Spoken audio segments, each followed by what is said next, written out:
Hey everybody, we're back with another emoji reviews, and today we're going to take a look at the emoji for a Japanese castle. So here is Apple's first, and you can see it's kind of built up on this rocky foundation. It's got like 3 tiers of buildings, pretty wide soffits or overhanging elements of the roof there on each level, and each level gets progressively smaller and smaller. Pretty cool. Alright, next is Google's. Let's see how it compares. There's fewer windows, but the rocks on the foundation are much more pronounced. It helps that they're larger, and they use fewer colors, which makes them pop more. And then we see these very bright gold embellishments on the peak at the very, very tippy top of the roof. So that's cool. Next is Samsung, and theirs is very impressive. Very wide, 4 levels tall instead of 3. Multiple peaks or gables of the roof instead of just one. But no foundation underneath the castle, which is interesting. But still very, very cool. I like that one a lot. Next, we have Microsoft. Microsoft's looks like, well, it looks pretty cheap compared to these other ones. And of course, that's the lower detail, but something about that bright red roof, I know it's probably pretty traditional, but the color scheme makes it look like a Taco Bell or a Pizza Hut or something, instead of a impressive Japanese castle. So not so great. All right, let's take a look at Twitter's. Twitter's is very pointy. There's no windows, extremely little detail. You might be hard-pressed to recognize what this actually is if you just saw it by itself. Maybe it's a vacuum.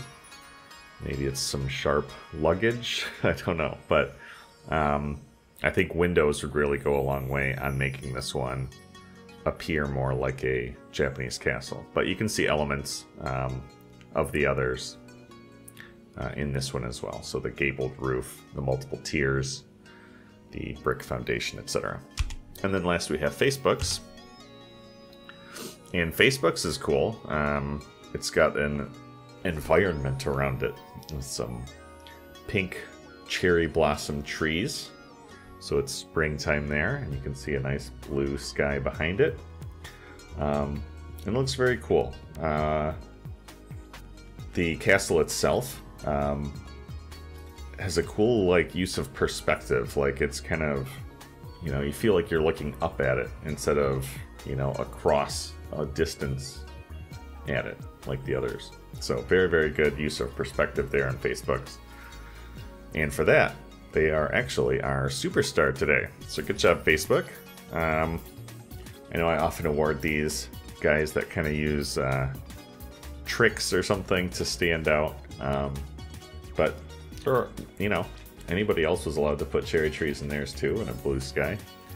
Facebook's the only one that did, and I think it worked out. After that was Google. Google's is great. I think the foundation really pops with their limited use of color there, and I like the gold accents on the roof. Really makes it look imperial and regal and all that good fancy stuff that you like to see. After that was Samsung. Samsung definitely is the most impressive castle. If these were all actual buildings, I think Samsung's belongs to the richest family, or however it's supposed to work. But very, very impressive. Obviously, just the size alone. It's wider, it's taller, it has more windows. It's the best one. After that was Apple. Apple's is fine. It kind of just, sets the standard. It's right in the middle there. But I think these other ones that have been awarded are already just outshone it. After that was Twitter.